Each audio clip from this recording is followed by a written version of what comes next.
नमस्कार मेरे प्यारे बच्चों, मैं नीरज कुमार। जैसा कि लास्ट 2 लेक्चर में आप लोगों को मैं पढ़ा रहा था force and laws of motion, ठीक है। तो उसके सारे थ्योरी पार्ट्स ख़त्म हो गया था और मैं लास्ट लेक्चर में बोला था कि इस चैप्टर में जितने भी न्यूमेरिकल हैं या जो भी फॉर्मूलेज हैं उसका मैं रिवीजन करा दूंगा और उससे रिलेटेड न्यूमेरिकल्स करा दूंगा, ठीक है। तो आज के इस लेक्चर में हम लोग पहले तो एक बार चैप्टर जल्दी से रिवाइज कर लेते हैं, कौन कौन से फार्मूले वो देख लेते हैं और उस पर कैसे न्यूमेरिकल आते हैं उसके ऊपर डिस्कस करते हैं, ठीक है। तो इस चैप्टर में हमने पढ़ा था फोर्स क्या होता है, ठीक है। फोर्स के बारे में बताया था क्या, पुश और पुल क्या होता है, फोर्स, ठीक है। फोर्स 2 तरह के हैं, बैलेंस फोर्स और अनबैलेंस फोर्स। बैलेंस फोर्स क्या होता है कि जब एक ही बॉडी पे सेम इक्वल मैग्नीट्यूड के फोर्स लगते हैं और अपोजिट डायरेक्शन से और रिजल्टेंट हमारा 0 हो जाए तो उसे बोलते हैं बैलेंस फोर्स। और अनबैलेंस फोर्स में अगर हमारा रिजल्टेंट 0 नहीं होता है तो उसे बोलते हैं अनबैलेंस फोर्स। फिर आता है हमारा first laws of motion. First laws of motion हमारा क्या कहता है कि कोई भी बॉडी अगर रेस्ट में तो रेस्ट में ही रहेगा, मोशन में तो मोशन में ही रहेगा और तब तक रहेगा जब तक कि उसके ऊपर हम लोग अनबैलेंस फोर्स नहीं लगा देते। सेकेंड लॉज ऑफ मोशन हमारा ये कहता है कि कोई भी ऑब्जेक्ट अगर हमारा मूव कर रहा है तो उसके ऊपर लगने वाला जो फोर्स है, ठीक है, वो जो हमारा मैग्नीट्यूड है वो मैग्नीट्यूड उसी डायरेक्शन में होगा जिस डायरेक्शन में फोर्स लग रहा है, ठीक है। तो ये हो गया second laws of motion. Third laws of motion हमारा ये कहता है कि इक्वल एंड अपोजिट रिएक्शन, ठीक है, कि अगर आप किसी भी ऑब्जेक्ट पे फोर्स लगाते हैं तो वो ऑब्जेक्ट भी आप पे उतना ही फोर्स लगाएगा, इक्वल मैग्नीट्यूड का लगाएगा लेकिन अपोजिट डायरेक्शन में, ठीक है। तो इस चैप्टर में हमें 2 जगह फार्मूले दिखे थे, ठीक है। एक सेकंड लॉज ऑफ मोशन में फार्मूला दिखा था और एक हमें दिखा था कंजर्वेशन ऑफ मोमेंटम में। तो सेकंड लॉज ऑफ मोशन में फार्मूला क्या था, एक तो था फार्मूला हमारा मिला था F = ma, ठीक है, जिसमें ये क्या है, फोर्स, मास और एक्सेलरेशन। दूसरा था F = mv-u/t, ठीक है। ये मिला था कि जब हमने ए को इससे रिप्लेस कर दिया, ठीक है, ये फॉर्मूला हो गया। नेक्स्ट हम लोगों ने देखा था, ये दोनों है हमारे सेकंड लॉज ऑफ मोशन के, ठीक। फिर उसके बाद हमने देखा था conservation of momentum. Conservation of momentum हमने फॉर्मूला क्या देखा था कि m1u1 plus m2u2 = m1v1 plus m2v2। मतलब ये है हमारा बिफोर कोलिजन, ठीक है, और इधर होता है आफ्टर कोलिजन, ठीक है। तो ये हमने फॉर्मूले 2-3 देखे थे इस चैप्टर में। अब इसी के ऊपर हमें न्यूमेरिकल देखना है, ठीक है। तो हम लोग बात कर लेते हैं न्यूमेरिकल इस पे कैसे कैसे आते हैं, कैसे उसको सॉल्व किया जाता है, ठीक है। तो आइए चलिए हम लोग सॉल्व करते हैं क्या, न्यूमेरिकल, ठीक है दोस्तों। तो हमारे पास क्वेश्चन क्या है, क्वेश्चन है हमारा कि which force required a greater force, ठीक है। हमको 2 फोर्स निकालना है और पूछ रहा है उन दोनों में से ग्रेटर फोर्स कौन सा होगा। कंडीशन हमें दिया है कि अगर एक ऑब्जेक्ट एक्सेलरेट कर रहा है, ठीक है, उसका मास है 2 kg और 5 मीटर/सेकंड² के रेट से एक्सेलरेट कर रहा है, और दूसरा ऑब्जेक्ट हमारा 4 kg मास है और उसका एक्सेलरेशन है 2 मीटर/सेकंड², ठीक है। तो सबसे पहले हम क्या करेंगे, इसमें फोर्स निकाल लेंगे, ठीक है। तो फोर्स के लिए हमें फॉर्मूला क्या पता है, पहले तो गिवन लिख लेते हैं। गिवन क्या क्या है, m1 है हमारा कितना 2 kg, ठीक। फिर उसके बाद एक्सेलरेशन कितना है, a1 है 5 मीटर/सेकंड²। फिर m2 है हमारा 4 kg और एक्सेलरेशन है 2 मीटर/सेकंड², ठीक है। तो F1 निकालते हैं। F1 = क्या होगा, ma, m की वैल्यू कितनी है 2, एक्सेलरेशन कितना है 5, कितना आ जाएगा 10 न्यूटन, ठीक है। और F2 की अगर निकालते हैं तो ma m2 a2, ठीक है, ये m1 a1।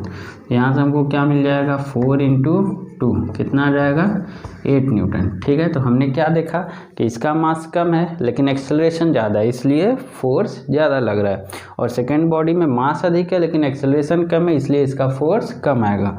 तो ऐसे कंडीशन में F1 फोर्स हमारा ग्रेटर होगा F2 से। ठीक है, तो ये इजी सा क्वेश्चन है, अक्सर पूछ देता है 1 नंबर में 2 नंबर में। ठीक है, तो आप लोगों को क्या करना है, इसका भी प्रैक्टिस रखना है। ओके, अब आइए हम लोग चलते हैं अगले क्वेश्चन की तरफ।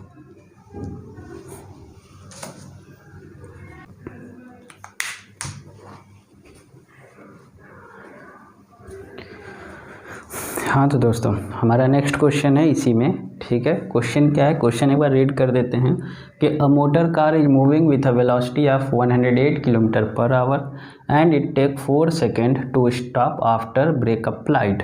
Calculate the force exerted by the brake on the motor car if its mass along passenger is 1000 kg।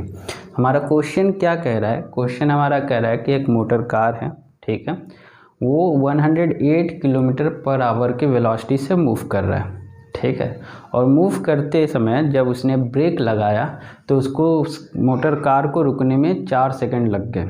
ठीक है, तो हमसे पूछ रहा है कि कैलकुलेट करिए कि वो ब्रेक कितना फोर्स लगा रहा है उस मोटर कार पे उसे रुकने के लिए, जबकि उस मोटर कार का जो मास है पैसेंजर को इंक्लूड करते हुए 1000 kg का है। ठीक है, क्वेश्चन समझ में आया? आइए सोल्यूशन करते हैं। तो इसके सोल्यूशन में सबसे पहले हमें क्या है कि मूव कर रहा है, तो हमारा u गिवन है कितना, 108 किलोमीटर पर आवर। ठीक है, तो ये किलोमीटर पर आवर है, इसे मीटर पर सेकंड में कन्वर्ट कर लेते हैं। तो 108 किलोमीटर कितना होगा, 1000 आवर में है, तो मतलब 60 इंटू 60, 0 से 0 कैंसिल, 0 से 0 कैंसिल। ठीक है, फिर 6 से कैंसिल करते हैं इसको, कितने बार में जाएगा, 6 1 जा 6। ठीक है, फिर उसके बाद कितना बचा, 4 है ना, तो 48, तो 8 6 8, ठीक है 18, और इसको कैंसिल करेंगे तो 3, कितना आ गया हमारा 30 मीटर पर सेकेंड। ठीक है, v कितना हो जाएगा 0, क्योंकि ब्रेक मारने के बाद कार क्या हुई, रुक गई, तो ऐसे कंडीशन में v हमारा क्या हो जाएगा 0। ठीक है, टाइम दिया है हमें 4 सेकेंड और मास है हमारा कितना 1000 kg। तो हम लोगों ने सेकंड लॉ ऑफ मोशन में एक फॉर्मूला देखा था। ठीक है, क्या था हमारा formula, F equal to m v minus u upon t. तो वही फॉर्मूला हम लोग यहाँ अप्लाई करेंगे। फॉर्मूला क्या है, F m v minus u divided by t. Value put करते हैं, मास हमारा कितना है 1000, v की वैल्यू 0, u की वैल्यू 30 और टाइम कितना है हमारा 4। यहाँ से कितना आ जाएगा 1000 इंटू -30 डिवाइडेड बाई 4। इसको कैंसिल करेंगे तो कितना आ जाएगा ये 250। ठीक है, तो ये आ जाएगा हमारा कितना -7500 न्यूटन। माइनस टाइम हमारा माइनस क्या दिखा रहा है, माइनस हमारा दिखा रहा है कि हमारी जो कार है मोटर कार वो डी एक्सेलरेट हो रही है, मतलब स्लो डाउन हो रही है। माइनस का साइन ये होता है। ठीक है दोस्तों, तो ये भी क्वेश्चन हमने सॉल्व किया। तो फोर्स ब्रेक कितने न्यूटन का फोर्स लगा रहा है, -7500 न्यूटन का। ठीक है, इतना ब्रेक लगा रहा है कि जिसकी वजह से जो मोटर कार है वो 4 सेकंड बाद रुक जा रही है। ठीक है, तो नोट कर लीजिए, बढ़ते हैं नेक्स्ट क्वेश्चन की तरफ।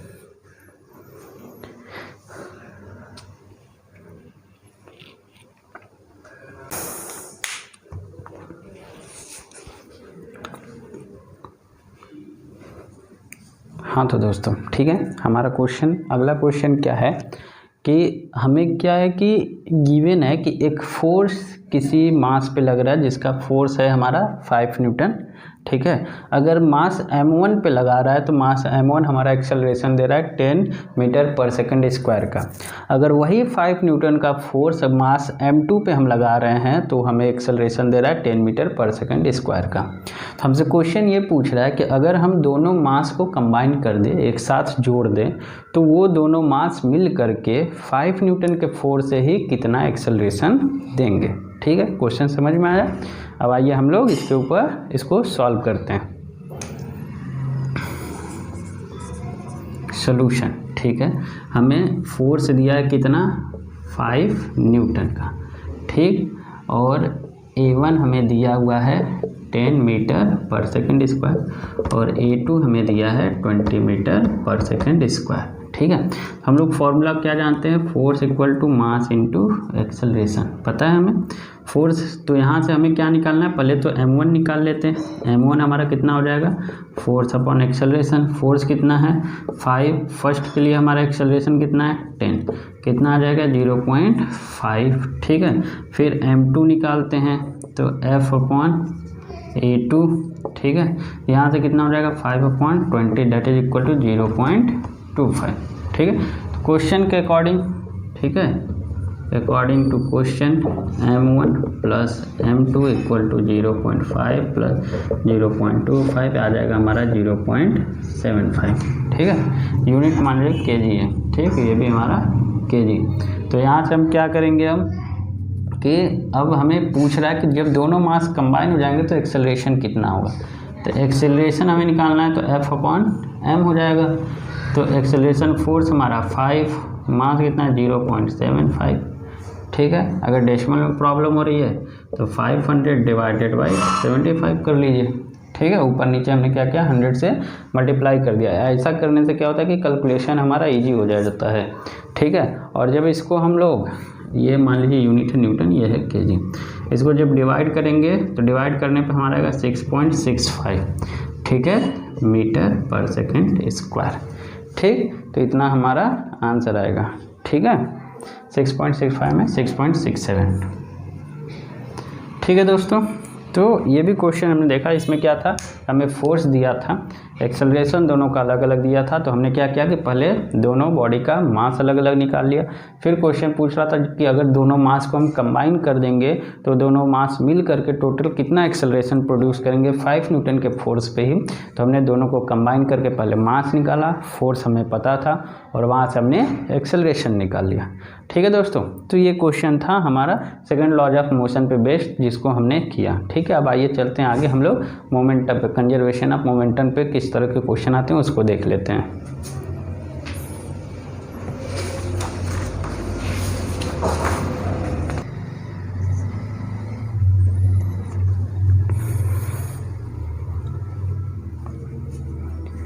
ओके दोस्तों, ठीक है। तो हमारा नेक्स्ट क्वेश्चन है कंजर्वेशन ऑफ मोमेंटम पे बेस्ड है, ठीक है।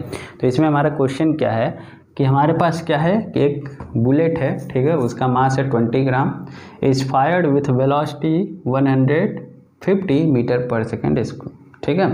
तो क्या कर रहा है कि एक गन है हमारे पास, उस गन से हमने बुलेट को जब फायर किया, ठीक है, तो उसकी वेलोसिटी मिली हमें कितना 150 मीटर पर सेकेंड, ठीक है।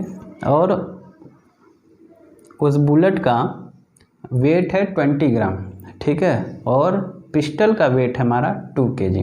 तो हमसे पूछ रहा है क्वेश्चन कि अगर जब हम बुलेट फायर किए हैं तो बुलेट के द्वारा जो रिएक्शन लगेगा उस पिस्टल पे, वो रिकॉइल फोर्स कितना होगा, ठीक है। यहाँ पे क्या है, third law of motion, action क्या अपोजिट क्या है, रिएक्शन है, ठीक है। देखते हैं कि इस तरह के क्वेश्चन को कैसे सॉल्व करते हैं, कैसे रिकॉइल फोर्स हम लोग कैलकुलेट करेंगे, ठीक है दोस्तों। तो इसके लिए देखिए सबसे पहले तो क्या है कि हमारा जो बुलेट है, ठीक है, बुलेट का मास हमें कितना दिया है 20 ग्राम है। इसको कन्वर्ट कर लेंगे केजी में तो 0.02 kg आएगा ना, ठीक है। और ये हमारा मान लीजिए m1 है, ठीक। तो और m2 मास ऑफ पिस्टल हो जाएगा 2 kg, ठीक है। un रुका हुआ है, बुलेट भी रुका है तो 0, और u2 भी हमारा क्या हो जाएगा 0, इनिशियल वेलोसिटी में दोनों 0 हो गए। और v1 हमारा कितना दिया है 150, और v2 हमें फाइंड करना है, ठीक है। v2 क्या है हमारा रिकॉइल फोर्स है, ठीक है। तो दो कंडीशन में यहाँ निकालेंगे, पहले तो हम निकालते हैं बिफोर कोलिजन, ठीक है, बिफोर कोलिजन। तो उसके लिए फॉर्मूला हमने पढ़ा है क्या, m1 un plus m2 u2, ठीक है। तो m1 मास हमारा कितना है 20, तो कन्वर्ट कर लिया हमने 0.02 इंटू 0 प्लस 2 इंटू 0, तो हमारा बिफोर कोलिजन कितना आ गया 0, ठीक है। आफ्टर कोलिजन निकालते हैं, आफ्टर कोलिजन क्या मिल जाएगा m1 v1 plus m2 v2, ठीक है।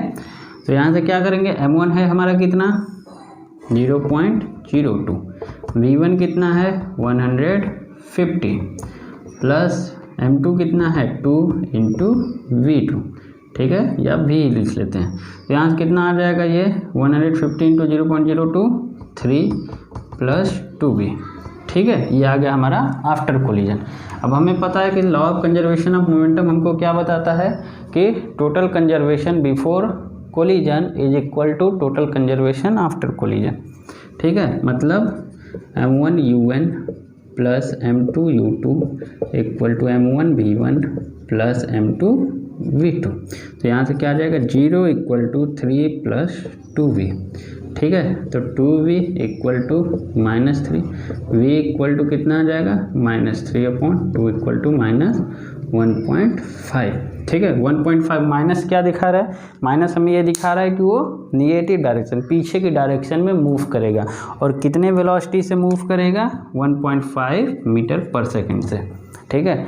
तो यहाँ पे हमने क्या किया, रिकॉइल फोर्स निकाल लिया। तो इस तरह के भी क्वेश्चन अक्सर पूछे जाते हैं, तो आप लोगों को क्या करना है कि और भी अगर इस तरह के क्वेश्चन मिलते हैं तो आप उसे प्रैक्टिस करिए। और सबसे बड़ी बात है कि क्वेश्चन पहले समझिए कि क्वेश्चन में पूछ क्या रहा है, क्या क्या गिवन है और क्या आपको फाइंड आउट करना है। अगर एक बार आप क्वेश्चन समझ गए, ठीक है, तो बड़े आराम से आप फॉर्मूला अप्लाई करके उसको निकाल सकते हैं।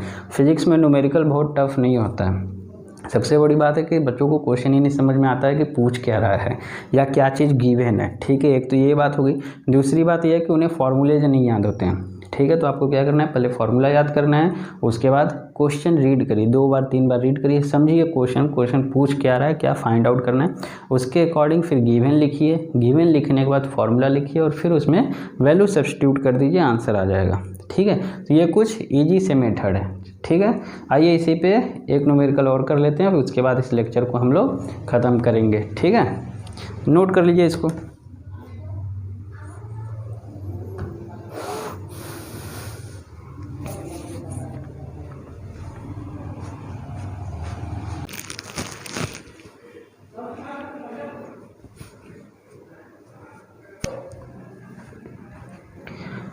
हाँ तो दोस्तों, हमारा इसी में नेक्स्ट कंजर्वेशन ऑफ मोमेंटम में एक और क्वेश्चन है, ठीक है, उसको भी हम लोग देख लेते हैं। तो क्वेश्चन हमारा क्या कहता है कि a girl of mass 40 kg, एक लड़की है, उसका वेट कितना है 40 kg है, jump with horizontal velocity of 5 metre per second, 5 metre per second के वेलोसिटी से वो दौड़ते हुए गई और एक रुके हुए कार्ट पे, ठीक है, जो मूविंग कार्ट होता है उस पर जंप कर जाती है, ठीक है। जबकि उस कार्ट में जो व्हील लगे हुए हैं वो फ्रिक्शन लेस है, मतलब कोई एक्सटर्नल फोर्स उस पर नहीं लग रहा है, और उस कार्ट का वेट है हमारा कितना 3 kg है, ठीक है। तो हमसे क्वेश्चन पूछ रहा है कि जैसे वो लड़की उस कार्ट पे जंप की 5 मीटर पर सेकंड की वेलोसिटी से, और जंप करने के बाद वो कार्ट मूव करना स्टार्ट कर देगा, ठीक है। जब वो कार्ट मूव करना स्टार्ट कर देगा तो बताना है कि जब वो लड़की उस पर जंप की तो कितने वेलोसिटी से वो मूव करेगा, ठीक है, वो गर्ल भी कार्ट के साथ में, ठीक है। तो इसमें हम लोग गिवन देख लेते हैं। तो गिवन में हमारा क्या क्या है, M1 है हमारा 40 kg, M2 है 3 kg, ठीक है, UN है हमारा कितना 5 metre per second square, U2 है हमारा कितना 0, ठीक है, और V तो हमें कैलकुलेट ही करना है, ठीक है। तो हम लोग निकालते हैं बिफोर इंटरेक्शन, ठीक है। इंटरेक्शन मतलब जब वो कार्ड और लड़की एक दूसरे से मैच नहीं किए थे, जब एक दूसरे उसके ऊपर वो जंप नहीं की थी उसके पहले का। तो ऐसे कंडीशन में M1 UN plus M2 U2, मास हमारा कितना है 40 इंटू वेलोसिटी 5 प्लस 3 इंटू 0, ठीक है। तो कितना आ गया ये 200, ठीक है, कितना मिल गया 200, ठीक है। तो अब हम लोग क्या करेंगे, जब 200 मिल गया तो इसके बाद हम लोग आफ्टर इंटरेक्शन निकलेंगे, ठीक है। इसका वेट आप लिख सकते हैं kg metre per second square, ठीक है, या kg metre per second. Next हम लोग आफ्टर इंटरेक्शन, ठीक है, आफ्टर इंटरेक्शन निकालते हैं तो क्या हो जाएगा हमारा M1 प्लस M2 और V। M1 कितना है 40, M2 कितना है 3 और V, इसका मतलब कितना आ गया 43V। हम लोग को पता है कि क्या होगा, कंजर्वेशन ऑफ मोमेंटम से दोनों इक्वल हो जाएगा, ठीक है। तो before interaction equal to after interaction, ठीक है, तो क्या हो जाएगा ये हमारा, तो 200 इक्वल टू 43v, तो v equal to 200 divided by 43। ठीक है, तो हमने क्या किया, 200 डिवाइडेड बाई 43, तो कितना आ जाएगा हमारा 4.65, v आ जाएगा 4.65 मीटर पर सेकंड। ठीक है, तो जैसे ही वो लड़की कार्ट के ऊपर जंप करेगी, जंप करती ही वो क्या होगा, जो कार्ट है वो 4.65 मीटर पर सेकंड के स्पीड से, वेलोसिटी से वो मूव करना शुरू कर देगी। ठीक है, तो ये भी क्वेश्चन था हमारा कंजर्वेशन ऑफ मोमेंटम पे। ठीक है, नोट कर लीजिए इसको भी।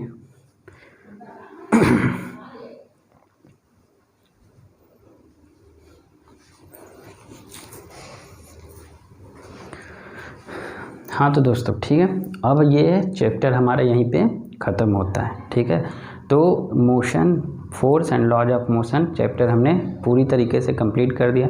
इसमें हमने आपको पूरा चैप्टर, डिफिनीशन, तीनों लॉज, उसके फॉर्मूले यूज जो होते हैं, उसके ऊपर कैसे न्यूमेरिकल आते हैं, ये सब चीज़ें हमने बता दिया।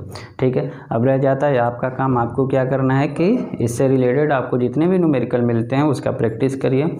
उसके बाद भी अगर कोई डाउट आता है तो आप हमसे पूछ सकते हैं। ठीक है, तो तब तक के लिए आप लोगों को क्या करना है हमारा, हाँ, और नेक्स्ट लेक्चर में हम लोग एक नए टॉपिक के साथ फिर मिलेंगे, उसको हम लोग कवर करेंगे। ठीक है दोस्तों, तब तक के लिए आप लोगों को क्या करना है, हमारा चैनल लाइक, सब्सक्राइब और शेयर कर दीजिए। ठीक है, तो और हम लोग मिलेंगे नेक्स्ट वीडियो में नए टॉपिक के साथ, नए चैप्टर के साथ। तब तक के लिए बाय बाय।